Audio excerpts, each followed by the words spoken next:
హరే కృష్ణ అండి. హరే కృష్ణ అండి. భక్తులందరికీ స్వాగతం.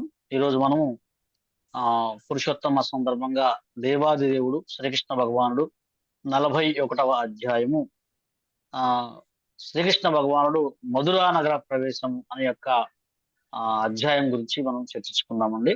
చాలా అద్భుతమైన దీంట్లో ఒక ముగ్గురు వ్యక్తుల యొక్క స్టోరీస్ దీంట్లో మనకి ప్రభుపాద వారు దాని యొక్క ఎలా ప్రవర్తించాలి అనే విషయాన్ని గురించి మనకి చెప్తున్నారు. ముందుగా మనం మంగళాచరణ చేసుకొని మనం స్టార్ట్ చేద్దాం. ఓం అజ్ఞానతిమిరాంధస్య జ్ఞానాంజన శలాకయ చక్షురున్మిలితం యన తస్మై శ్రీ గురవే నమః. నమః ఓం విష్ణుపాదాయ కృష్ణ పృష్ఠాయ భూతలే శ్రీమతే భక్తి వేదాంత స్వామితి నామినే. నమస్తే సారస్వతి దేవి గౌరవాణి ప్రచారిణి నిర్విశేష శూన్యవాది పాశ్చాత్య దేశ తారిణి. జై శ్రీకృష్ణ చైతన్య ప్రభు నిత్యానంద శ్రీ అద్వైత గదాధర శ్రీవాసాది గౌరభక్త వృంద. హరే కృష్ణ కృష్ణ కృష్ణ హరే హరే, హరే రామ రామ రామ హరే హరే. మూకం కరోతి వాచాలం బంధుం లంఘయితే గిరిం యత్ కృపాకరం తమహం వందే శ్రీగురుం దినతారిణం పరమానంద మాధవం శ్రీ చైతన్యమీశ్వరం. హరి ఓం తత్సత్. వాంఛా కల్పతరుభ్యశ్చ కృపా సింధుభ్య ఏవ చ పతితానాం పావనేభ్యో వైష్ణవేభ్యో నమో నమః. అనంత కోటి వైష్ణవ భక్తులకి జై. నామాచార్య శ్రీ హరిదాస్ ఠాకూర్ की जय, शिल प्रपात की जय, शिल गुरुदेव की जय. హరే కృష్ణ. ఓం నమో భగవతే వాసుదేవాయ. హరే కృష్ణ అండి. భక్తులందరికీ స్వాగతం. ఈ రోజు మనము ఆ 41వ అధ్యాయము మధురా నగర ప్రవేశం గురించి ఇక్కడ మనం చూసుకున్నాము. ఇక్కడ ఏదైతే ఇంత ముందు శ్లోకాల్లో హరే కృష్ణ మాట కనబడుతుందండి.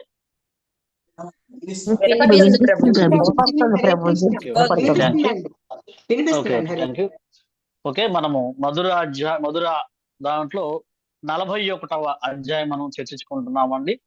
ప్రభుపాదుల వారు భాగవతం దశమ స్కందానికి ఒక ఎటువంటి శ్లోకాలు లేకుండా ఒక మధురమైన భాష్యం రూపంలో మనకి ఇది అందించారు. మన అందరూ అదృష్టము కూడాను. ప్రభుపాద వారు మనకి చెప్తున్నారు, ప్రతిరోజు నిద్రించే ముందు ఒక అధ్యాయాన్ని చదవమని చెప్పి కూడా అటువంటి దివ్యమైన గ్రంథం ఇది. మరి ఏమిటి ఈ యొక్క 41వ అధ్యాయం అంటే, మధురా నగరం ప్రవేశించినప్పుడు ముందుగా ఆయన బృందావనం నుంచి చేసినట్లయితే ఆయన రథం పైన అక్రూరుడు తీసుకొని వస్తుంటాడు. అక్రూరుడు అతనికి ఈ యొక్క అక్రూరుణ్ణి ఉద్ధరించడానికి భగవంతుడు తన యొక్క చతుర్భుజ రూపాన్ని, భగవంతుడు దివ్య రూపాన్ని ఆయన అక్కడ ఏదైతే నదిలో స్నానం చేయటానికి, అంటే నదిలో ఎందుకు స్నానం చేయడానికి వస్తున్నారంటే యాక్చువల్గా ఈ అక్రూరుడు వెనకాల నుంచి వాళ్ళందరికీ కూడా సెక్యూరిటీ ఏర్పాటు చేయాలని చూస్తున్నాడు అన్నమాట స్వామికి. అంటే వీళ్ళందరూ చిన్నపిల్లలు, తనని కాపాడాలి ఎలాగైనా చెప్పేసి అతను సెక్యూరిటీ ఏర్పాటు చేయడానికి వెనకాల ఒక దళాన్ని పంపిస్తూ ఉన్నారు. ఆ దళం వాళ్ళందరికీ సైగ చేయాలన్నమాట. అంటే మనము సిద్ధంగా ఉండండి అని చెప్పేసి సైగ చేయడానికి నేను 3 మునకలు వేస్తాను, అప్పుడు మీరు అందరూ రెడీగా ఉండండి అని చెప్పేసి ఆయన చెప్తూ నదిలోకి వెళ్ళి 3 మునకలు వేద్దామని చెప్పేసి ఆ కృష్ణ బలరాములు నది ఒడ్డున మీద ఉన్నారు. ఈయన వెళ్ళిన తర్వాత చూసినట్లయితే మొదటి మునక వేశారు. చూడంగానే లోపల స్వామివారు బలరాము సహితంగా అందరు దేవీ దేవతల చేత కీర్తించబడుతున్నారు. బయటకు వచ్చి చూస్తే బయట ఉన్నారు స్వామి. మళ్ళా లోపలికి అట్లా 3 మునకలు వేసినప్పుడు 3 సార్లు కూడా ఆయన అక్కడ నది అంతర్భాగంలో ఉన్నారన్నమాట. ఆయన ఆశ్చర్యపోయారు. తర్వాత వాళ్ళందరూ కూడా దేవీ దేవతలను కూడా ఆయన కీర్తిస్తున్నారన్నమాట. కీర్తిస్తున్నప్పుడు వెంటనే ఆ యొక్క అద్భుతమైన ఆకాశంలో కానీ ఇక ఎప్పుడైతే ఆయన దృశ్యం చూడంగానే చాలా ఆనందపడిపోయి వెంటనే చాలా ఆ కీర్తించాడు భగవంతుణ్ణి. మీరే మొత్తానికి మీ దేవాదేవుడు, జగత్తులో అద్భుత విషయాలను మీరే అని చెప్పి ఫస్ట్ మొట్టమొదటిగా ఆయన కీర్తించారన్నమాట. కీర్తించి ఇక నీకన్నా దివ్య రూపం కన్నా, నీ దివ్య రూపం కన్నా ఇంకా వేరేది అద్భుతమైనది లేదు, ఇంకేం మిగిలి ఉంటుంది మిమ్మల్ని చూశానని చెప్పేసి పలికి అక్కడి నుంచి తిరిగి మళ్ళా మనకి మధురా నగరానికి బయలుదేరారు. సాయంత్రానికి మధురా నగరం చేరుకున్నారన్నమాట. ఎప్పుడైతే మధురకి ఆ కృష్ణ బలరామును చూస్తున్నప్పుడు ఆ దారులు, ఆ బాటసార్లు కానీ వాళ్ళ యొక్క దివ్య సౌందర్యాన్ని వాళ్ళు మర్చిపోలేకపోతున్నమాట. అద్భుతంగా చూస్తున్నారన్నమాట. ఈ విధంగా ఆయన చేస్తారంటే ఒక ఉద్యానవనంలో ఆపేసేసి అక్కడ దయచేసి మీరు ఇంటికి వెళ్ళండి, మీరు ఇంటికి వెళ్ళిన తర్వాత నేను వచ్చి కలుస్తాను మిమ్మల్ని అని చెప్పేసినప్పుడు, లేదు దయచేసి మీరు మా ఇంటికి రండి, మీరు లేకుండా నేను వెళ్ళలేను అని చెప్పినప్పుడు నేను ఖచ్చితంగా వస్తాను, తర్వాత వస్తానని చెప్పేసి పంపించారన్నమాట. తర్వాత ఆయన వెళ్ళి కంసుడికి ఇట్లా కృష్ణుడు వచ్చాడని చెప్పేసి ఆయన తన గృహానికి వెళ్ళిపోయాడు అన్నమాట. తర్వాత మరి ఇక్కడ మనకేం చెప్తున్నారు, మధురా నగరం యొక్క సౌందర్యాన్ని మనకు చూపిస్తున్నారు. అందుకనే మనము మన యొక్క జీవితంలో చివరి దశ ఏంటంటే మధురా నగరం యొక్క ఆ వెళ్ళటమే మన యొక్క చివరి గమ్యం. మనకు ఈ యొక్క ఆ మానవ జన్మ యొక్క చివరి గమ్యం మధుర నగరం మనం ప్రవేశించడం. అందుకనే మనకి ఇస్కాన్ లో కూడా ప్రసాదం పెట్టేటప్పుడు చివరిలో స్వీట్ తినమని చెప్తారన్నమాట. ఎందుకంటే ఆ స్వీట్ మన యొక్క భోజనము మధురంతో ముగిస్తుంది, మధురంగా. అలాగే మనము మన యొక్క జీవితం చర్మగమ్యం మధురా నగరం వెళ్ళటం అన్నమాట. అందుకని ఆ మధురం అది మనకి ఇంత ముందు అయితే భక్త ధ్రువుడు తపస్సు చేసిన ప్రాంతం అది. ఆ విధంగా మధుర నగరం ఎలా ఉందంటే చాలా వర్ణిస్తున్నారు. వైకుంఠ లోకం అంటే గోలోకం, వైకుంఠ లోకం ఎలా ఉంటుందో అలా వర్ణిస్తున్నారంటే ఆ యొక్క పెద్ద పెద్ద ఎంతో అద్భుతంగా ఉందంట అండి. పెద్ద పెద్ద బంగారంతో చేసిన ముఖద్వారాలు ఉన్నాయంట, మణి గోడలంట, పచ్చటి తోడలంట, వెండి వాకిళ్ళతోటి చాలా అలరాడుతున్నాయని చెప్పి ప్రతిపాదుల వారు ఇక్కడ అంటే మన యొక్క భౌతికమైన ఆ ఇల్లు మనం చూసాం, సిమెంట్ గోడలు ఇవన్నీ. కానీ 5,000 సంవత్సరాల క్రితమే ఆ యొక్క ఎలా ఉంది బృందావనం, అది మధుర ఎలా ఉందో చూపిస్తున్నారు అన్నమాట. అందువల్ల మనకి తెలియని ఇంకొక ప్రపంచం ఉంది, ఆధ్యాత్మిక జగత్తు ఇలా ఉంటుంది అని చెప్పేసి మనకు అర్థం చేసుకోవాలన్నమాట. ధామం అని చెప్పేసి మనకి ఇక్కడ చెప్తున్నారు అన్నమాట. భగవంతుడు అడుగు పెడుతున్నాడు కాబట్టి ఆ ధామానికి ఇంకా గొప్ప కళ వచ్చిందని చెప్పేసి, అంత శోభ వచ్చిందని చెప్పారన్నమాట. ఒకటి. నెక్స్ట్ ఏంటి, ఆ మధుర నగరంలోకి వస్తున్నప్పుడు అక్కడ నివసించే జనులు, ముఖ్యంగా స్త్రీలు ఎంత ఆనందం పొందారంటే అండి, ఆ భగవంతుడు వస్తున్నారని తెలియగా అందుకే ఆల్రెడీ విన్నారు కృష్ణుడి గురించి, వీళ్ళందరూ వినుండటం వల్ల తమ తమ పనులన్నీ కూడా మానేసేశారంట. అంటే వంట చేయటం, పిల్లల్ని పాలు ఇవ్వటం, అలంకరించడం, సరిగ్గా వాళ్ళు వస్త్రాలంకరణ కూడా సరిగ్గా చేసుకోలేదంట. కొప్పు ముళ్ళని ఊడిపోయాయంట.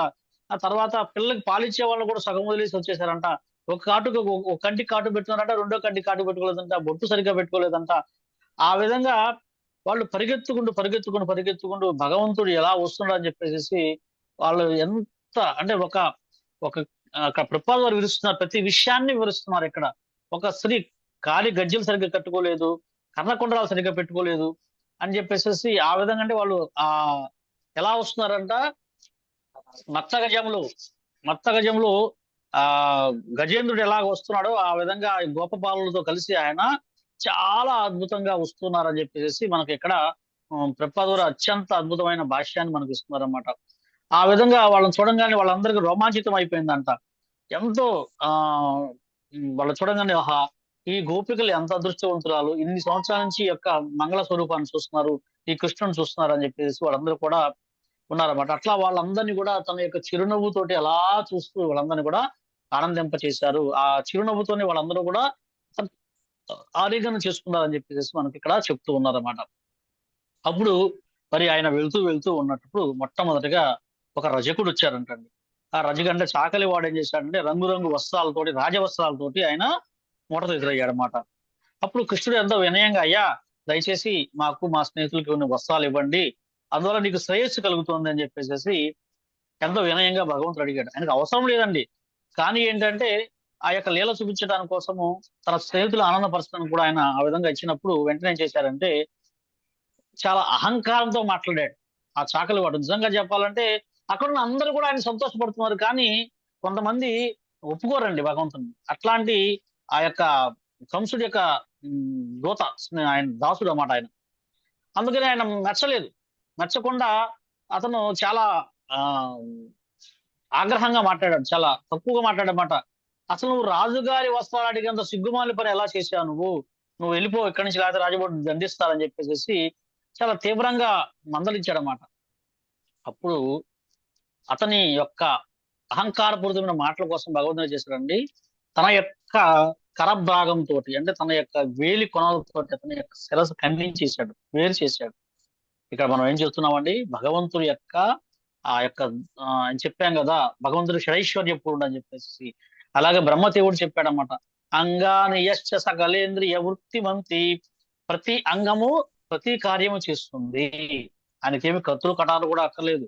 ఎట్లాగైతే నాకు చిటికి నీళ్ళతో గోవర్ధన పర్వతం ఎత్తాడో అలాగే ఆయన తన యొక్క ప్రతి అంగంతో ప్రతి పని చేయగలడు అని చెప్పేసి మనకు తెలుస్తుంది అనమాట. శిరచ్ఛేదన చేయగలమాట అని మనకి ఆయన యొక్క గొప్ప సంఘటనే అర్థమవుతుంది. ఎవరైతే ఆ విధంగా ఆ ఇక్కడ అర్థం చేసుకోవాల్సింది ఏంటంటే, ప్రభుపాద వారు చెప్తుంది ఏంటంటే ప్రతిదీ భగవంతుని సొత్తే, అందువల్ల భగవంతునికి ఇవ్వకుండా ఏది ఉండకూడదు, మనం ప్రతిదాన్ని భగవంతునికి ఇవ్వాలని చెప్పేసి ప్రభుపాద వారి భాష ద్వారా మనకి అర్థమవుతుంది అనమాట. అహంకారం ఉండకూడదని చెప్పేసి మనకి చెప్తున్నారు అనమాట. ఆ విధంగా కనుక ఆయన చూసిన తర్వాత అందరూ పరిగెత్తారు, ఎటోళ్ళు అటు వెళ్ళిపోయారు. ఆ వస్త్రాలు మొత్తం తీసుకున్నారు. తీసుకున్న తర్వాత ఏమైందంటే ఆయన రకరకాల వస్త్రాలు కట్టుకున్నారు. కొన్ని అంతగా సెట్ అవ్వలేదు కొన్ని కొన్ని.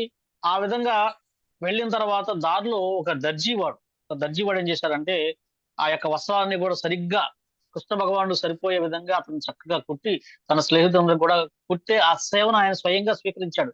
స్వయంగా వెళ్లి స్వీకరించి ఆ ఇచ్చాడన్నమాట. అప్పుడు అందరూ చక్కగా వస్త్రాలు అలంకరించుకొని వాళ్ళందరూ ఆనందం పొందారు అని చెప్పేసి మనకి ఇక్కడ తెలుస్తుంది అనమాట.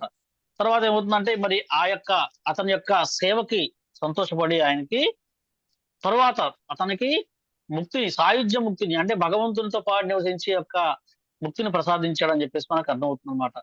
దీని ద్వారా మనకు అర్థమవుతుంది ఏంటంటే ఎవరైతే కృష్ణ భగవంతుడితో పాటు ఆయనకి సేవ చేసే వాళ్ళు ఉంటారో అతను భౌతికమైన కోరికలు కూడా తీరుతాయి. అలాగే వైకుంఠ ధామానికి కూడా వెళ్ళే అవకాశం లభిస్తుంది. భూలోక ధామానికి వైకుంఠ ధామానికి వెళ్ళే అవకాశం ఉంటుంది అని చెప్పేసి మనకి అర్థమవుతుంది. అంటే మనం సర్వకాల సర్వావస్థల్లోనూ ప్రతిదాన్ని భగవత్ సేవకే వాడాలి, ఉన్నతమైన దాన్ని భగవత్ సేవకే వాడాలని చెప్పేసి ఈ యొక్క రజకుడి ద్వారా కూడా అతని యొక్క ఆచరణ ద్వారా మనం అర్థం చేసుకోవాలన్నమాట. తర్వాత నెక్స్ట్ మరి మూడో వ్యక్తిని కలిశారు. ఇప్పుడు ఇద్దరిని కలిశారు. మూడో వ్యక్తి ఏం చేశారు, ఆయన సుధాముడు. ఒక సాధారణమైన వనమాల పూలు ఆ ఆ, పూల తోటలో పని చేసే వ్యక్తి. అతను కూడా మరి కంసుడి కింద పని చేస్తున్నాడు. కానీ ఎదురు చూస్తున్నారు వీళ్ళు ఎప్పుడు వస్తారా ఎప్పుడు వస్తారా ఎప్పుడు అని చెప్పేసి.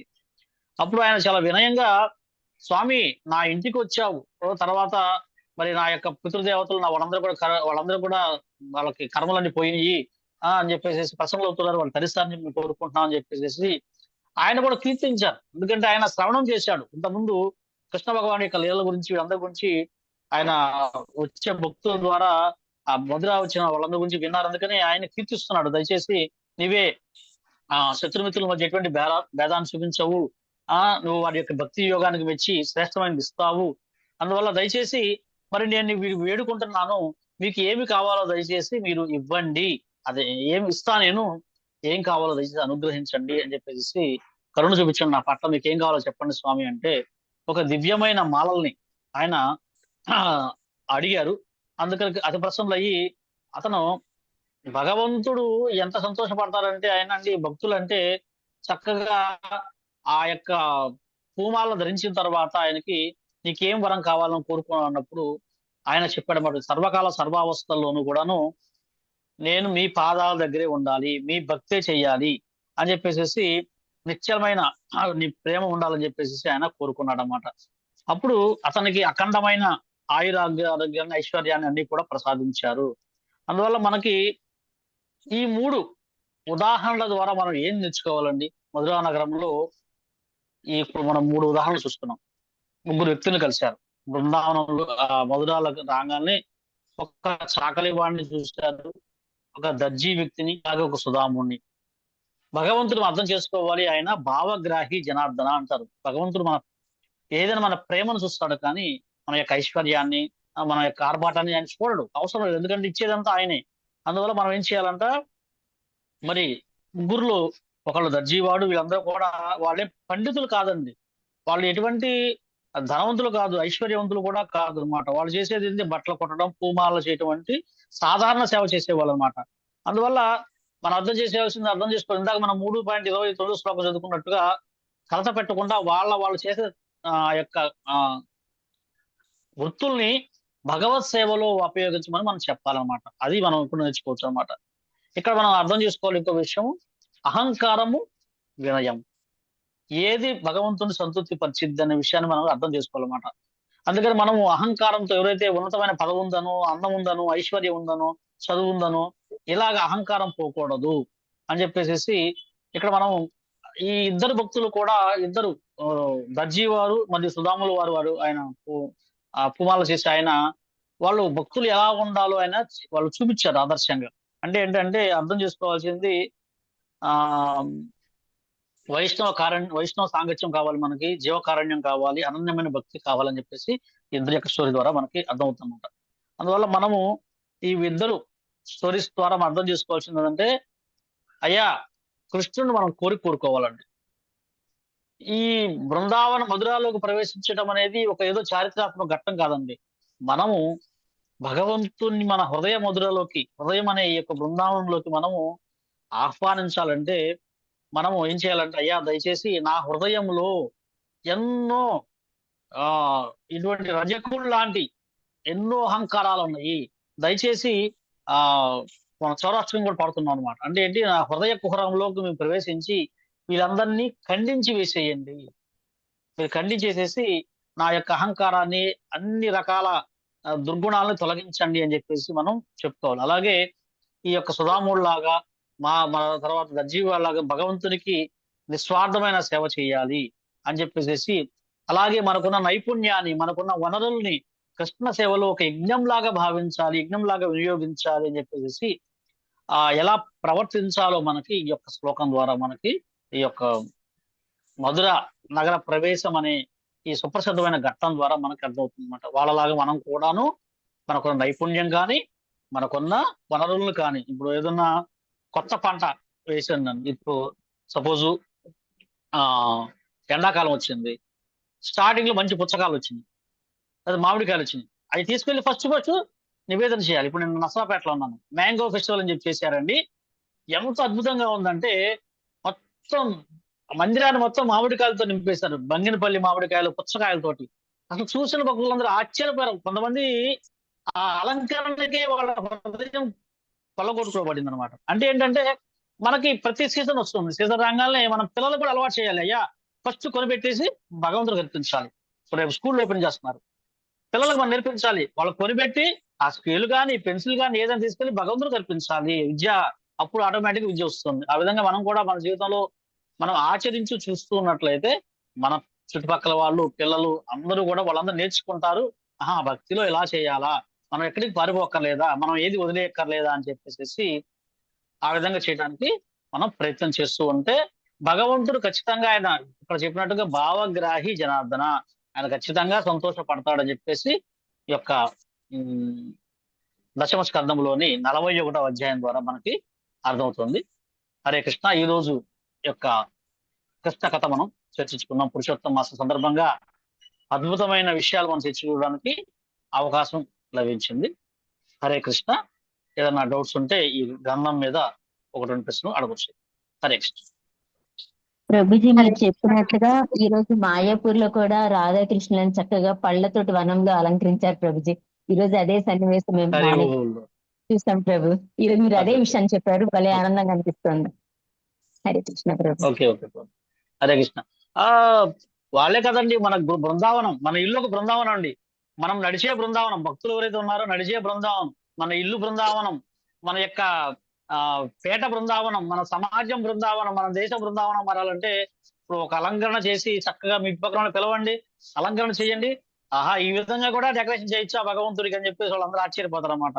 అట్లా మనం ప్రతిదాన్ని భగవత్ సేవలో అవకాశం ఉపయోగించుకోవాలి. ప్రతిదాన్ని ఏదో ఒక ఫెస్టివల్ కోసం ఎదురు చూస్తూ ఉండాలి. మనం నపం పెట్టుకోవాలి, పిలవాలి. మన ఇంట్లో ఏ ఫంక్షన్ వచ్చిందా, ఎవరిని పిలుద్దామని ఎదుగుతూ ఉండాలన్నమాట.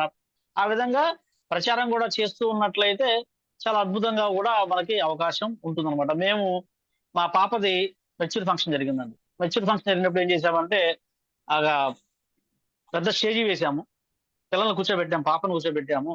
ఆ స్టేజీకి వెళ్ళినా ముందు ఓ పక్కన పెద్ద బల్ల వేసి దాని మీద రాధాకృష్ణ విగ్రహాన్ని, భగవద్గీత, భాగవత గ్రంథాలని మొత్తం చక్కగా పూలతోటి అత్యంత అద్భుతంగా డెకరేషన్ చేశాము.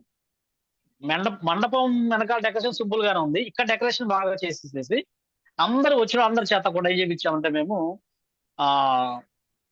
ఆశీర్వాదం ఎలా ఇప్పించామంటే, అందరిని ఒకసారి పైకి లేపించి అందరికి అక్షంతలు ఇప్పించాము.